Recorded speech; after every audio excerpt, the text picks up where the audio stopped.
Hello there! Welcome to the Saroy channel wherever you are in the world, and so much love to each and every one of you. I do hope you're doing great. I'm doing fabulous, thank you very much. And I'm so excited that you've joined me for part 3 of our story tonight. And what a fantastic story this is.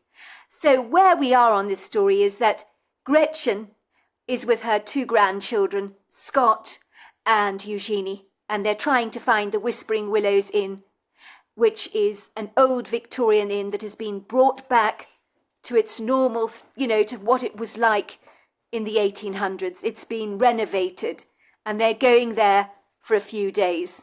And as they arrive at the house, just on that country road before the turning, Scott has an encounter with a Bigfoot. He observes a Bigfoot standing by a tree, and there is a communication that goes on between the two of them, and the Bigfoot says to Scott, "What are you doing here?" So Scott is reflecting over this. He wonders why, number one, that he saw a Bigfoot, because he didn't perhaps even believe they existed, and number 2, he wonders why the Bigfoot has actually said that to him. He, of course, tells his grandmother and his sister Eugenie what he's seen, but they don't believe a word of it. So let's continue. They've arrived at this house, and something is a little off about this Victorian inn. But before we begin or continue with our story tonight, don't forget to subscribe to the channel, click the notification bell and the thumbs up, and let's continue with part 3 of our story. "Oh, you must excuse me, Mrs. Bradley. I must have had my wires crossed. I was told your name was Barlow. Do you have any luggage with you?" "Yes, I do, as a matter of fact. In the trunk of the car. I'll show you if you like," said my grandmother, beckoning for the young man to follow her. She opened the trunk. The young man removed 3 of our suitcases from the trunk, placing them carefully on the ground. He left one behind him, carrying 2 suitcases in his hands. It was at that moment a very attractive young woman, wearing a shimmering emerald green dress with collapsed sleeves and a low neckline, came sashaying very elegantly towards us, with a big, warm, friendly smile on her face. I liked her almost immediately. There was something so spirited about her personality. The dress she was wearing was gorgeous, absolutely spectacular, like the dresses I've seen in old movies. This dress that she was wearing possessed a flattering V-shaped bodice and a full skirt that seemed to swish around as she moved, and I've never seen a woman's clothes do something like that before, so I was intrigued. The lady wore her black hair up, away from her face. She had ringleted curls caressing both sides of her cheeks. Her pretty dark eyes expressed her extreme pleasure in meeting us. "Welcome! Welcome to the Whispering Willows Inn. Pray tell me, how was your journey here? Not too arduous, I hope. Believe me, I've heard some stories about how people struggle to find this place, but at least you're here, and that's all that counts. Well, we did get a little lost along the way," my grandmother admitted, "but we found it in the end. What a delightful place it is that you have here," said my grandmother. "Sorry, what is your name again? You're the caretaker of this place. Isn't your name Ella Jones? You work for Patrick Menenges, isn't that right? I think you've done an incredible job in transforming this inn. It's quite remarkable. It looks so authentic. Oh, do please forgive me. Please mind my manners, will you? How frightfully rude of me not to introduce myself first. My name is Charlotte Lewis. I don't know who Ella Jones is, but I've never heard of her before. But yes, I run this inn for my uncle. I take care of everything. I'm delighted to meet you all. I understand you're looking to enjoy a few days of relaxation here with your grandchildren. You couldn't have come to a better place. Dawson City. Well, these days it's such a nightmare, is it not? All those horse-drawn carriages everywhere you go. Everyone wants to come to Dawson City these days. People only have one thing on their minds, and that is to get stinking rich as fast as they possibly can," she said, giggling. "I'm afraid lots of people struggle to find this place, but that's the whole idea. We don't want it to be too easily accessible. We like to be rather elusive, shall we say. Here at the Whispering Willows Inn, we welcome an exclusive clientele, people such as yourself. You are Mrs. Barlow, is that right? No, I think there's been some miscommunication here. The name is Bradley. We're definitely not Barlow, said my grandmother. Oh, dear me, Mrs. Bradley, it seems I owe you even more apologies. We've got so many people staying at the inn that it's easy to get names confused. And I apologize for that. Sidney over here will be kind enough to take you to your rooms, and then he'll bring your suitcases up in a moment. But he wants to show you to your rooms first. That's the protocol around here. I hope your stay with us, Mrs. Bradley, will be very agreeable. And if you need anything, you only need to ask. That's most kind of you, Miss Lewis, said my grandmother appreciatively. I have to tell you the truth. I am so impressed with this place. It's much better than I thought it would be. You've really helped me feel as if I've stepped back into another time. It's quite a surreal experience, let me tell you. At this idiosyncratic comment, Miss Lewis looked a little perplexed. Well, the 1800s is a good time to be alive, is it not? Well, you're welcome here, and I'm so glad that the inn meets with your approval. You're here to enjoy yourself, and that's the main thing, Mrs. Bradley. Anyway, just so that you know, dinner is served in the dining room at 7:30 sharp. Breakfast is between 8 and 10 p.m., and that's in the breakfast room. Luncheon is in the dining room, and it's served at 12:30, while tea is served at 4 p.m. in the breakfast room. Do you think you can remember all that? Of course I do, said my grandmother. For a moment Miss Lewis looked at the T-shirt and shorts that me and my sister were wearing, and couldn't hide the look of dismay on her face. She gave my sister a double look, as if she thought a young lady should not be wearing shorts in a glamorous inn such as this. I became conscious of the fact that I was very underdressed for this elaborate place, because all the staff, including the chambermaids I had seen bustling around the inn, were dressed in old-fashioned regalia. I did think it was profoundly odd, but I reasoned to myself that what my grandmother had said had to be true. I imagined the man who owned this place, Mr. Menenges, obviously wanted people to dress in Victorian clothes, so that when you stayed at a guest in his inn, it was like you felt as if you were going back in time, and so it really gave you a taste of Victorian life, and he had certainly made it feel very authentic. I had not expected the Whispering Willows Inn to be like this at all, and for the staff to dress in period costume was rather bewildering. But in its way it was also charming. But I did feel a little like a fish out of water, as if I'd travelled on a time machine straight back to the 1800s. Needless to say, the interiors of this gorgeous, very grand inn took my breath away. I felt as if I was stepping into a grand museum, because everything was pretty close to perfect. There were ornate, very grand fireplaces in every single room of this inn, high ceilings with decorated ceiling roses, and there was a large, sweeping, grand staircase, draped with an elegant, thick, luxurious carpet that led up to 2 upper floors. There was also a servants' quarters, I was told, which I never got to physically see. I could not help but notice the furniture in all the rooms was spectacular in every regard, obviously Victorian in style, made from traditionally dark woods, such as rosewood, mahogany, and walnut. Such furniture would cost a fortune today. All had been meticulously hand-carved, with roses, ivy leaves, bows, and ribbons. The walls were covered in stunning artwork, done in rich oils, of scenes depicting riders on horseback. There were paintings of flowers in vases, bowls of fruit, and a large collection of portraits of pompous-looking individuals wearing Victorian costume that seemed to stare down at me condescendingly from their portraits, making me feel as if they were looking down on me. If that wasn't enough grandeur for me to actually assimilate, there was also a plethora of gilded mirrors on the walls, along with some stunning tapestries. The floors throughout the Victorian property were all hardwood, and richly adorned with plush, highly decorative carpets. The entrance hall was tiled in black and white mosaic, which was very stylized. The place was sensational in every regard, and I felt the urge to rush upstairs and change into something much more respectable, so that I didn't feel quite so conspicuous and out of place. I think the men in the portraits would have appreciated that. I do not think that my grandmother had been remotely prepared for the inn to be so posh. So I was taken aback by all this, and not just a little overwhelmed.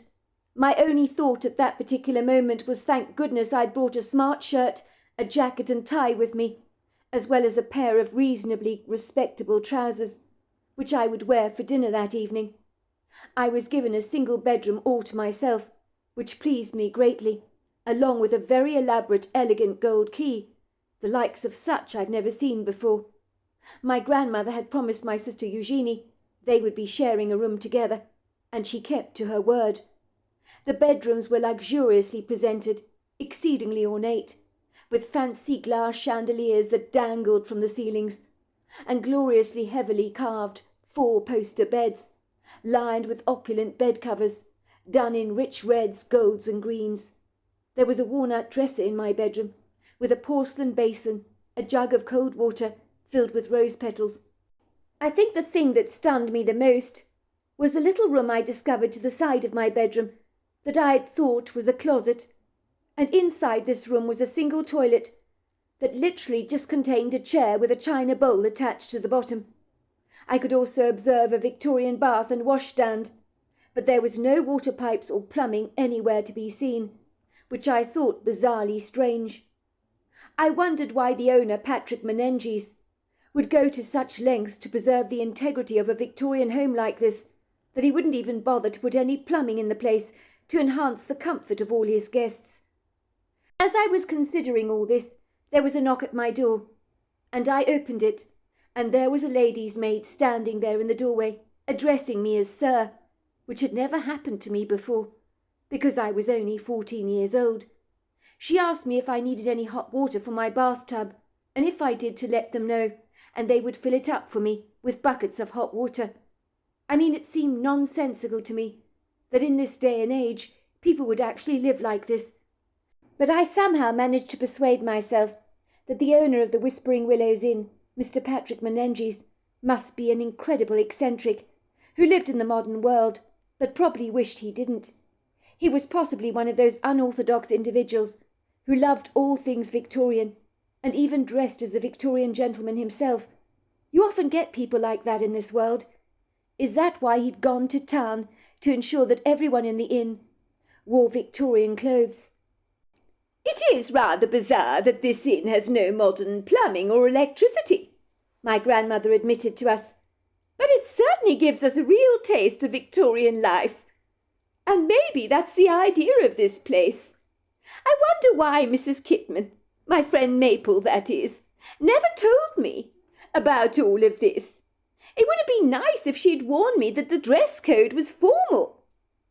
By the way, I did see the way Miss Lewis looked at the both of you, wearing your shorts.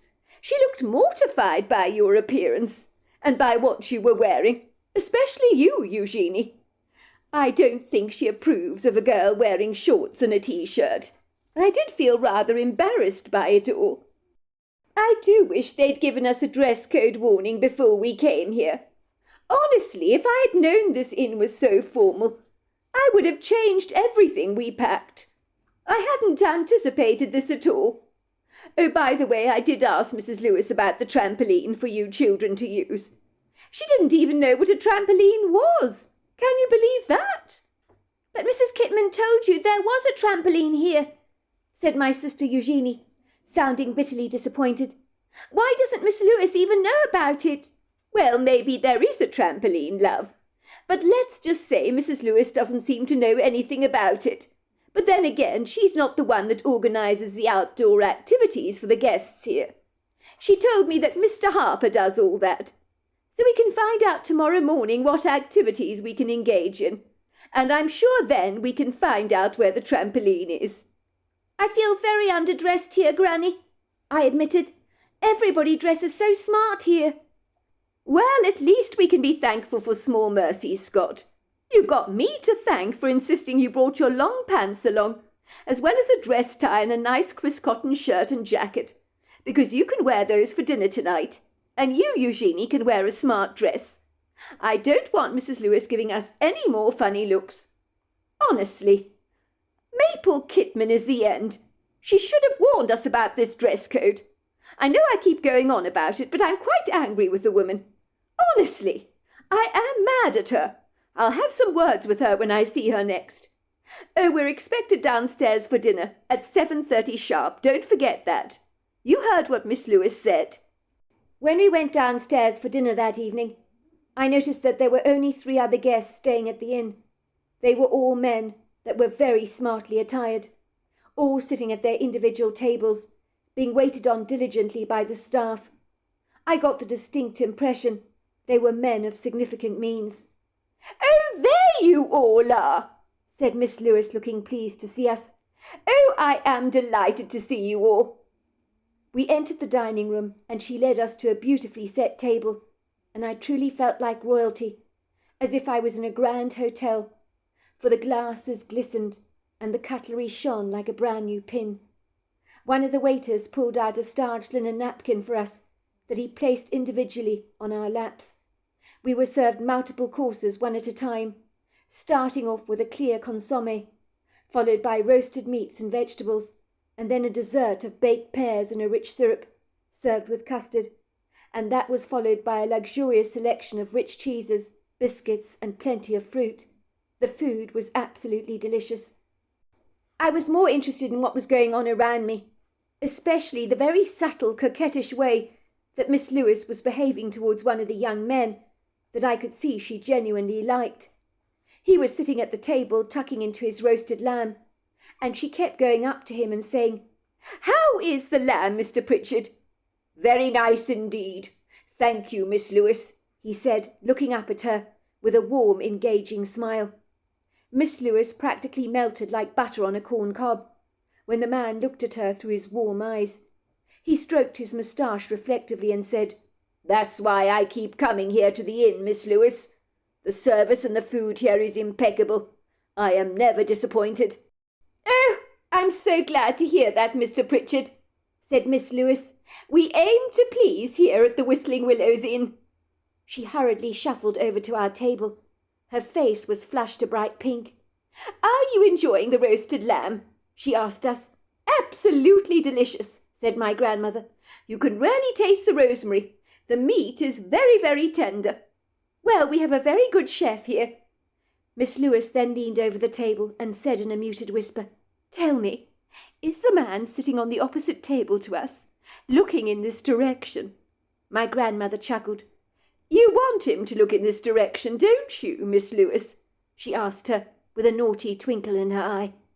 Miss Lewis flushed, and then she looked at my grandmother soberly.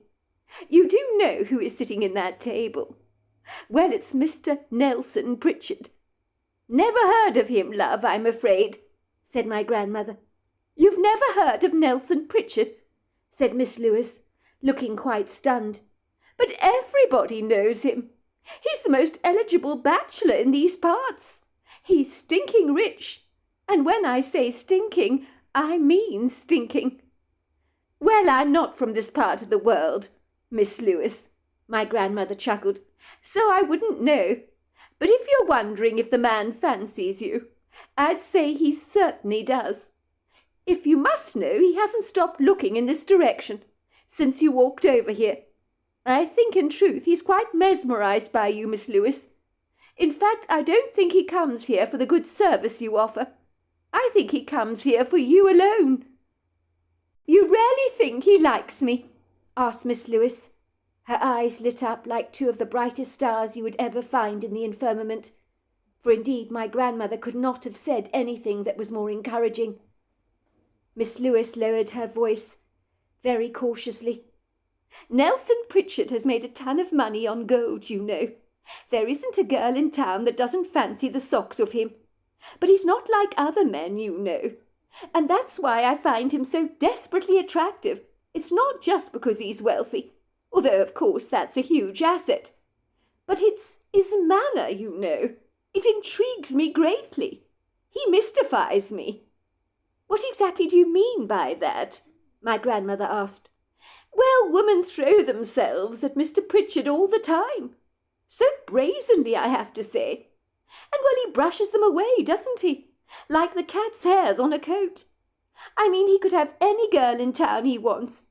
And yet he's remained, what's the word I'm looking for? Very aloof, I think it is. Maybe he knows those women that are throwing themselves at him are after his money, my grandmother suggested. You're not interested in him solely, Miss Lewis, because of his wealth, are you? Because let me give you a word of advice, if I may. Women who choose to marry a man because of his great wealth, well, it doesn't lead to a happy outcome. You need to have a lot in common with the man you marry. And it wouldn't hurt if you are the best of friends first. I was best friends with my late husband, you know, Miss Lewis, and a day doesn't go past when I don't miss him dreadfully. You're a wise woman, Mrs. Bradley, and I'm very sorry for your dreadful loss. It sounds like your late husband was a man of noble character, and what you say makes perfect sense to me. But at the same time, it's incredibly important for me to marry a man of means. For if my parents were alive, they wouldn't expect less of me. Indeed, my father, if he was still around, would disown me if I were to marry someone beneath my station. Well, your father must have been a very unreasonable man, Miss Lewis, if you don't mind my saying so, said my grandmother. He should want you to be happy, over and above anything else, no matter who you marry. It's not for him to decide what you choose to do in your life and what decisions you make. That's your choice. It's your life after all, is it not, Miss Lewis? Oh, my father was a sweetheart, Mrs. Bradley. When he was alive, that is, of course. You have no idea. He'd have moved heaven and earth for me. But he'd never have wanted me to marry beneath my station. That just wouldn't be right as far as he was concerned. If the truth be told, I don't have any desire not to marry a man of means. But I also desperately want to marry a man of noble character, that makes me laugh, has a great sense of humour. And I really, really like Mr. Pritchard. Even if he wasn't wealthy, I think I wouldn't be able to keep my eyes off the man. But every girl in town likes him. So let's just say he hasn't been swayed by anyone's charms. Not even Emma Madison. And Emma, well, she's the town's stunner, if you know what I mean. She can have any man she wants. And if she could have Mr. Pritchard tomorrow, she would descend on him like a vulture on a meaty carcass. But for some reason, he keeps squatting her away, like a fly. And I honestly don't understand why. Well, maybe Mr. Pritchard has got lots of taste, said my grandmother. I mean, honestly, the woman you speak of sounds like a man-eater. And those are the very worst kind of women a man would do well to avoid. You are hilariously funny, Mrs. Bradley. You have a fine sense of humour. A man-eater. I've never heard such a marvellous word being used before. But it's aptly applied to the likes of Emma Madison. She's a very beautiful woman, but she knows it. Her beauty has gone straight to her head. She has about as much personality as a dried-up fly on the living-room windowsill. Even my uncle thinks she's incredibly unlikable. Well, there you go, said my grandmother. If you like Mr. Pritchard, Miss Lewis, why don't you show him a little about how you feel? It wouldn't hurt to give the poor man a little encouragement. No man wants to chase after a woman who isn't just a little bit interested in him in the first place. That kind of chase is redundant. It'll leave him with mud on his face, feeling ever so foolish. Miss Lewis's face went absolutely white, and she said, But I can't do that, Mrs. Bradley. I couldn't just make overtures towards Mr. Pritchard. That would not be appropriate. I'm not a loose woman, Mrs. Bradley. But of course you're not, Miss Lewis. But you're a woman of great class and style. Anybody can see that. Supposing, Miss Lewis, Mr. Pritchard doesn't know you like him, in that special way, so to speak. It wouldn't hurt for you to let him know just very subtly that you like him. Because from what I overheard him saying when you were talking to him at the table over there, asking him how he was enjoying his meal, he was saying very eloquently that he comes here all the time. He says it's about the good service and the food. But I think although that may be true, he's really coming here for you, Miss Lewis. I can read his body language very well, and I know instinctively when a man likes a woman. It's not that hard to figure out, you know. What do you think, Eugenie? My grandmother said, turning around to look directly at my sister. Do you think I'm right about Mr. Pritchard? Does he like Miss Lewis?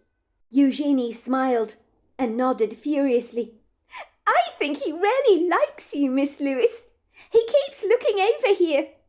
I guess he's wondering what we're all talking about. But I saw the sparkle in his eyes, Miss Lewis. There's no mistake. My grandmother's right. He's got the hots for you. The hots for me, laughed Mrs. Lewis. What a strange expression. But I like it. At this point, Miss Lewis was blushing furiously. Even I nodded at Miss Lewis encouragingly, as I knew what my grandmother and Eugenie was saying was absolutely true. I could tell instinctively that Mr. Pritchard had a sizable crush on Miss Lewis, whom I was sure any man would consider extremely attractive. Well, Mrs. Bradley, I can see you're an expert in relationships, and you seem to know so much about the behaviour of men. So I would love some advice from you. You say I should make Mr. Pritchard know that I like him in a very subtle way. But how do I go about doing that? Without appearing, you know, well, too flirtatious, so to speak. My grandmother looked at Miss Lewis square in the face and considered her words. Why don't you say to him, Mr. Pritchard, I'm so delighted you're staying at the inn. It's so good to see you again. I'm going for a walk in the morning, and I was wondering if you'd like to accompany me. Something like that. Take some kind of initiative, if you know what I mean.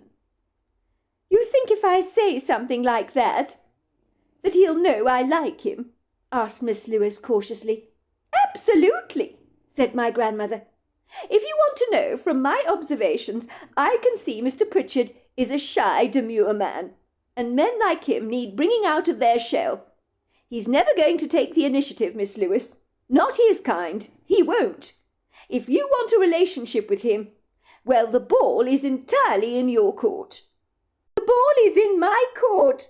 Goodness gracious me, Mrs. Bradley. I find the way you people talk absolutely hilarious, said Miss Lewis. That's the best advice I've heard in a long time, and I'm going to do it right now. Keep your fingers crossed that I succeed, and he accepts my offer. Good luck, dear, said my grandmother. We watched Mrs. Lewis saunter over to Mr. Pritchard's dinner table, which she did with a measure of mock confidence, I rather suspect, although I will admit her face was still extremely pink, and I was certain her heart was flapping wildly in her chest, because she so desperately wanted Mr. Pritchard to like her in a wildly romantic way. She was most definitely smitten by the man. Of that I was in no doubt, and I imagine she'd felt this way for a very long time. I think all of us gathered around the dinner table together that evening were rooting for Miss Lewis, hoping that everything would turn out well for her. I studied Mr. Pritchard curiously, and was struck by how handsome the man was. He was desperately old-fashioned, of course. He even wore a pocket watch, and was attired for a formal gathering. Everything about him was extremely distinguished, but my grandmother was absolutely right. There was no doubt in my mind he had a crush on Miss Lewis, because when she approached the dinner table, his face just lit up. So how was everything for you this evening, Mr. Pritchard? I hope it was up to your exemplary standards. I hope the cheese was satisfactory to you. One of the cheeses you were eating was a very rich cheddar, and it's my absolute favourite, I have to say. I'm very fond of cheese, Miss Lewis, and as you say, the cheddar was absolutely delicious. So you like cheese, do you, Miss Lewis? That's news to me. Oh, I'm very partial to a good cheese. I was wondering, Mr. Pritchard, I hope you don't think this is too forward of me, but I was wondering if before breakfast tomorrow morning that you'd possibly consider taking a walk with me in the wood grove. They always say a brisk walk before breakfast is rarely good for the health, and I would really appreciate the good company. I wish I could say that me, my grandmother, and my sister Eugenie were not eavesdropping on Mr. Pritchard and Miss Lewis, but we couldn't help ourselves. Our ears were wagging, and if we had tails like a dog, they would have been wagging too. Anyway, we could see a light going on in Mr. Pritchard's face, and he looked at Miss Lewis and said, "I'd like that very much, Miss Lewis. How very kind of you to think of me. I would be most delighted to accompany you tomorrow morning." Mr. Pritchard rose from the dinner table. He nodded at Miss Lewis and told her he'd see her in the morning. He walked out, and I noticed there was a definite skip in his step. "See," said my grandmother to Miss Lewis, "what did I tell you? Now Mr. Pritchard realizes that you're interested in him, as much as he is in you. Sometimes it doesn't do any harm to be a little forthcoming about your feelings. And now I think Mr. Pritchard knows he's got the green light to get to know you a whole lot better, Miss Lewis." "Oh, I'm so glad, Mrs. Bradley, that you booked in to stay here at the Whistling Willows Inn. Although I got you down on my books as Mrs. Barlow for some reason. And believe it or not, I got another note from my footman that Mrs. Barlow and her grandchildren had cancelled their booking for this weekend because of a family emergency. So someone's been playing games with us, because here you are." "How very odd," my grandmother agreed. "I certainly didn't cancel our booking here, nor did I book under another name. Never mind, Mrs. Bradley. You and your grandchildren are here now, and that's all that counts. I just want to thank you, Mrs. Bradley, because thanks to you, Mr. Pritchard has agreed to go for a walk with me in the morning, before breakfast. I never expected he'd agree to this. It does mean, as you say, he must like me a little bit." "Of course he likes you, Miss Lewis," said my grandmother, "and not just a little bit. And why not? You're a very attractive woman, Miss Lewis." The following morning there was a rap on my bedroom door, an urgent rap, you could say. I hurriedly climbed out of my Victorian four-poster bed to see both my grandmother and sister standing in the doorway. They were both smartly attired, and looked to be extremely excited about something. "Hurry up, Scott, would you, dear?" said my grandmother. "Get dressed. We're going for a walk in the woods before breakfast." "We've just seen Mr. Pritchard and Miss Lewis going off into the woods," said my sister Eugenie excitedly. "We want to follow them, but we don't want them to know about it, of course." "You want to spy on them?" I asked, looking from my grandmother to my sister in disgust. "Well, we don't want to spy on them exactly, Scott," my grandmother assured me. "But we've got Miss Lewis's back, have we not? I mean, you can see what a stick in the mud Mr. Pritchard is. He's one of those desperately shy men that is too afraid to approach a woman, probably for fear of rejection, even though many women, from what I understand from Miss Lewis, have been throwing themselves at him for a very long time. I'm in no doubt he's extremely attracted to Miss Lewis. And what harm can it do just to enjoy a bit of exercise in the woods and watch from a distance to see how they're getting on? That's all. I think Miss Lewis will bring him out of his shell, and those two would make a fine pair. I've always fancied myself as a bit of a matchmaker," said my grandmother, with a twinkle in her eyes. "Now, are you coming with us, Scott, or do you disapprove of our interest in Miss Lewis's romantic life? From what I gather, she's been interested in Mr. Pritchard for many years, and the fact that he's kept coming back to the inn suggests that the interest that they have in each other is mutual. And I, for one, am a huge romantic." "All right, I'm coming," I said. "Give me 2 minutes. You go ahead of me, and I'll meet you downstairs." Moments later we made our way towards the woods. I turned around to my grandmother and said, "Something doesn't feel right about the Whistling Willows Inn, Granny. Something is really off, don't you think? Even Miss Lewis and the 3 men dining at the table last night, well, they didn't seem like regular folk. And what about the toilet facilities here? They're so unusual. I mean, they're literally prehistoric, don't you think? The fact that our baths are filled by the staff with buckets of hot water, it's all so incredibly weird." "What on earth do you mean by all that, Scott? Of course they're regular folk. And as for the bathing facilities, well, my guess is when you stay here, you're given a taste of what it's like to live in the 1800s. It's an authentic experience which makes things all the more special about staying here, don't you think? I really enjoyed having my bath last night, filled with buckets of hot water. And then they sprinkled rose water and essence of rose in the water. And what a wonderful experience it was. You don't understand what I'm saying, Granny. I'm saying that Miss Lewis and those 3 men dining at the dinner table last night, well, they were way too formal for our generation, don't you think? Even their mannerisms and the way they speak. Well, it's different to most people I know. They were wearing waistcoats and pocket watches, and even their moustaches were uniquely stylized. I've never seen men with such fancy moustaches before, apart from Hercule Poirot on Murder of the Orient Express, and he was a fictional character. I mean, these people are like characters from a history book, don't you think? Even last night, the way you were giving Miss Lewis advice.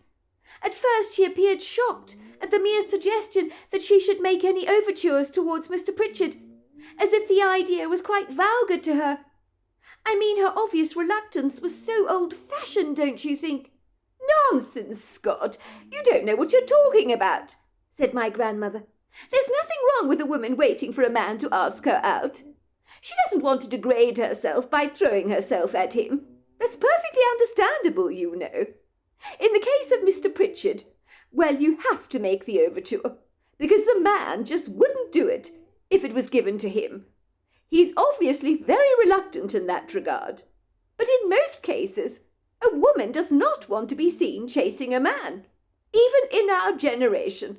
So I honestly don't know what you're talking about. I'm not saying that, Granny. Don't you remember you explained that you thought Mr. Pritchard was extremely shy, and you thought he really liked her? Miss Lewis gathered up the courage to ask him to go for a walk with her that morning. Well, this morning, actually.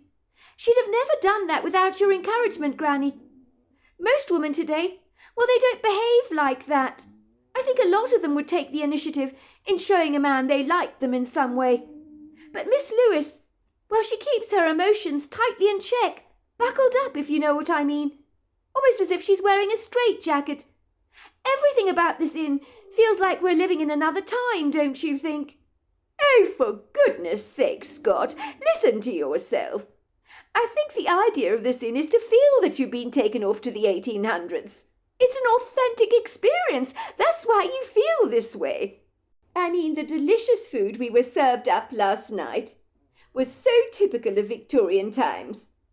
And the way our baths were filled up with buckets of hot water and lots of rose petals was truly charming. I do agree with you that those old-fashioned toilets are something to be desired, rather prehistoric and dated. But that's part of the charm of this place, don't you think? As for Miss Lewis, she's a delightful woman with old-fashioned values, and she's to be commended for that. There's nothing wrong with keeping up your standards. You're reading too much into this, Scott. But, Granny, I don't agree with you at all. Something's not right about this inn. When Miss Lewis said it would be beneath her station to go out with a man who was beneath her socially, well, do people even talk like that today? No, I don't think they do. Miss Lewis is a delightful woman with a warm, engaging personality. She's got old-fashioned principles, and that is to be commended. Nothing wrong with that at all. But, Granny, don't you see, something's not right about the Whistling Willows Inn? When Miss Lewis said it would be beneath her station to go out with a man who was not socially at her level, well, do people even talk like that today? No, I don't think they do. Well, I think Miss Lewis is old-fashioned. There's nothing wrong with that, dear. Goodness gracious me. That's probably why Mr. Patrick Menenges employed her to work here at the inn, because she plays the part of a Victorian woman so incredibly well. She's in character to the tradition of this particular place. Look how old-fashioned I am, for example. I refuse to embrace technology. And you can't make sense of that, can you, Scott? Yesterday, I may remind you, you wanted me to use that damn GPS facility.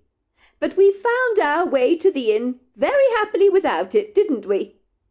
"I agree with Scott," said Eugenie suddenly.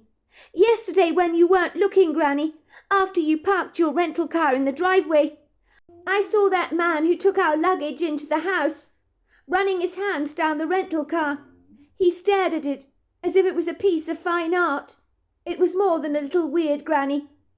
And for your information, I've searched the grounds here this morning. There's no sign of a trampoline to be seen anywhere. You said Mrs. Kitman's grandchildren loved playing on the trampoline. But if that is the case, where is it?" "Look, kids, I don't have the answers to all your questions. Right now I'm rooting for Miss Lewis and Mr. Pritchard. I'm hoping they're going to get together, so we better catch up with them to see how they're getting on. Don't you think?" "I think it's prying, Granny," I said. "Isn't Miss Lewis entitled to her privacy? It seems wrong to be spying on her." "Who's being old-fashioned now?" my grandmother teased. "Come along, Scott. Don't be so churlish." So there we are. That is the end of part 3. Part 4 is tomorrow night, and I look forward to you joining me then. Until next time, goodbye and good night.